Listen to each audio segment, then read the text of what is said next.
These are the news items that we have for you this evening. We begin with the Malaysia Airlines flight MH370.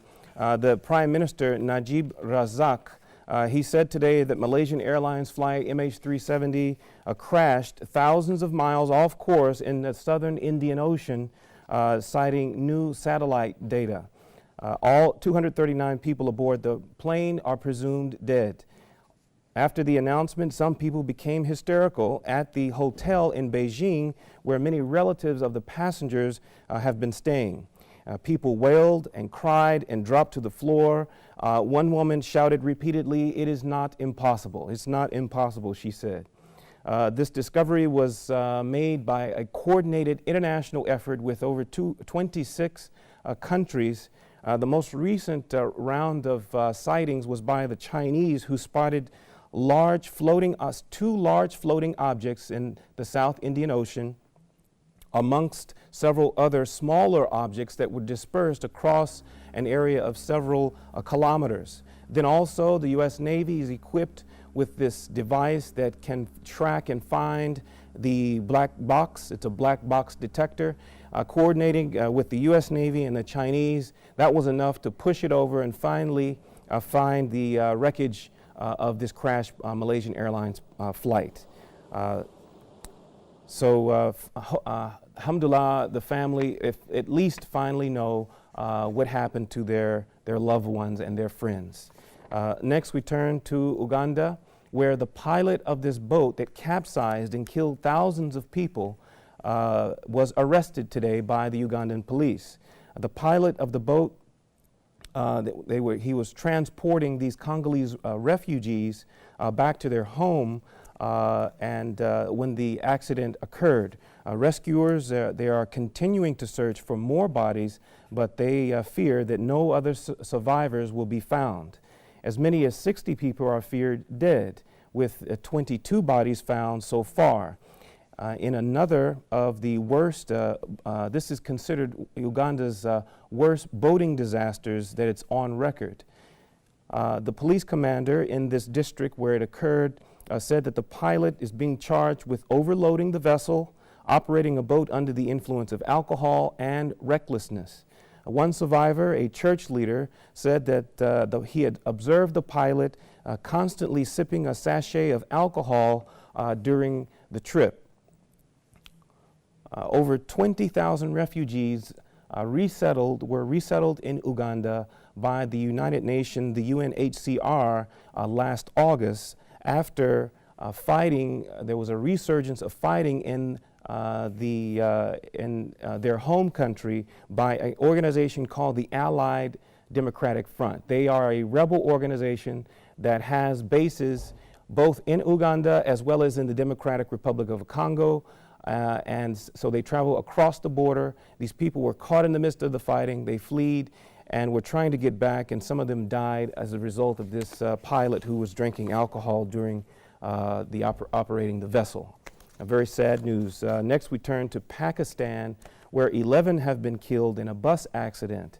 At least 11 people were killed and 12 others were injured when a bus fell into a ravine just northeast of Istanbul earlier today. The bus fell down a hill after the driver lost control of the vehicle due to heavy rains and slippery roads. Authorities say bus accidents are common on the mountainous track that lead up to this town because of careless driving and speeding, according to what the authorities are saying. Pakistan has one of the world's worst records for fatal traffic accidents that they blame on poor roads, badly maintained vehicles, and reckless driving. Also in Pakistan, yesterday there was a collision between two passenger buses and a petrol tanker that killed 35 people in one of its provinces. There were many victims. Many of these 35 people that were killed because it collided with this oil tanker died from their burns. They were badly burned and perished under those conditions. Next, we go to the United States in the city of Chicago, where there's been an accident with their subway system. An 8-car commuter train It plowed across a platform and climbed up an escalator early today. 32 people were injured, but there were no life-threatening injuries or deaths. Hours after the crash, the front of the first car could still be seen near the top of the escalator. The station has been closed while investigators examine the details to determine the cause of the crash, but it appears that the train may have been going too fast as it approached the end of the tracks or the end of the station. So, alhamdulillah, no one was killed in this. There were just several injuries, and none of the injuries were serious. Next, we turn to Yemen, where 20 have died in an attack by rebels.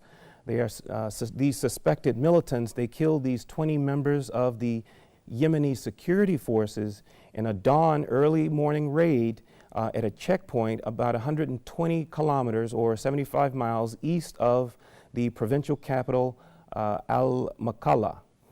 A local official said that the troops who belonged to a paramilitary unit under the interior minister were mostly asleep when the raiders attacked the checkpoint.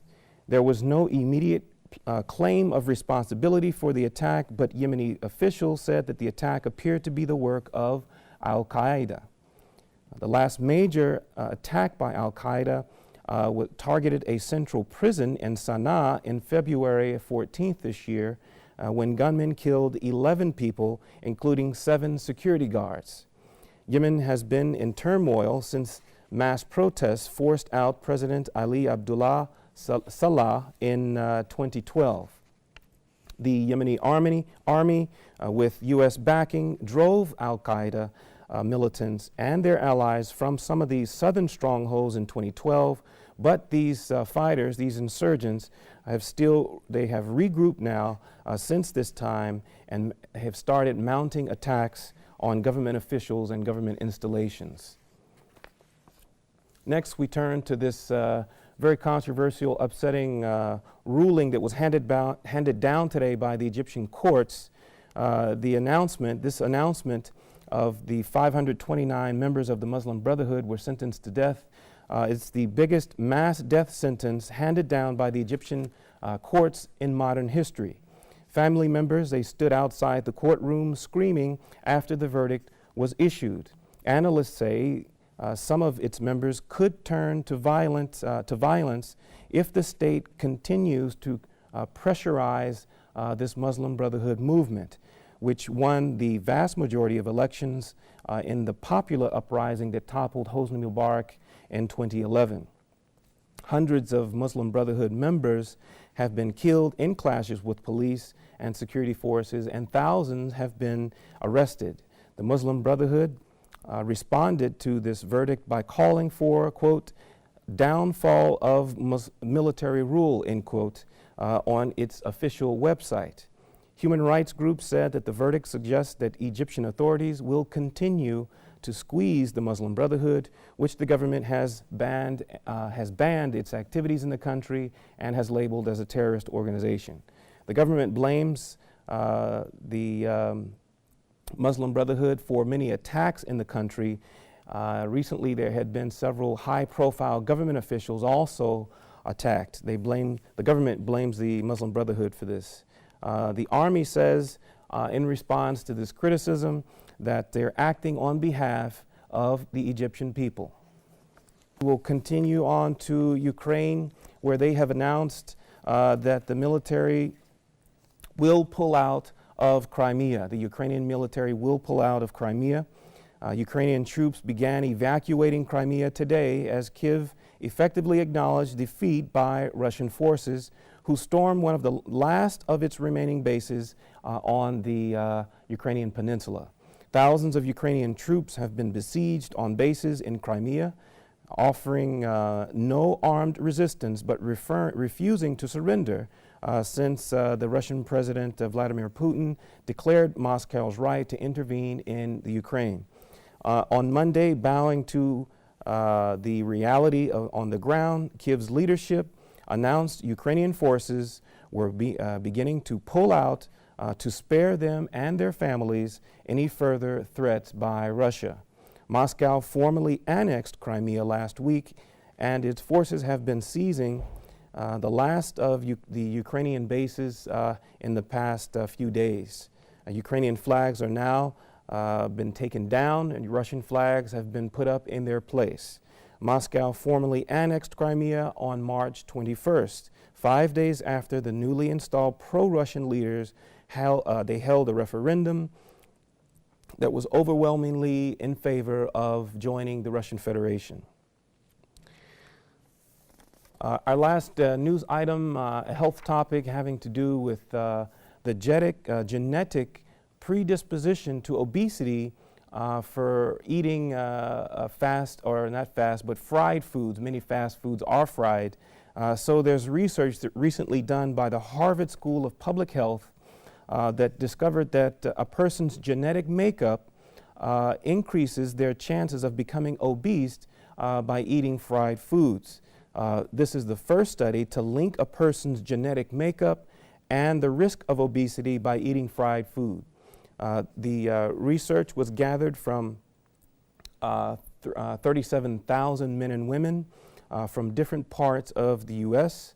The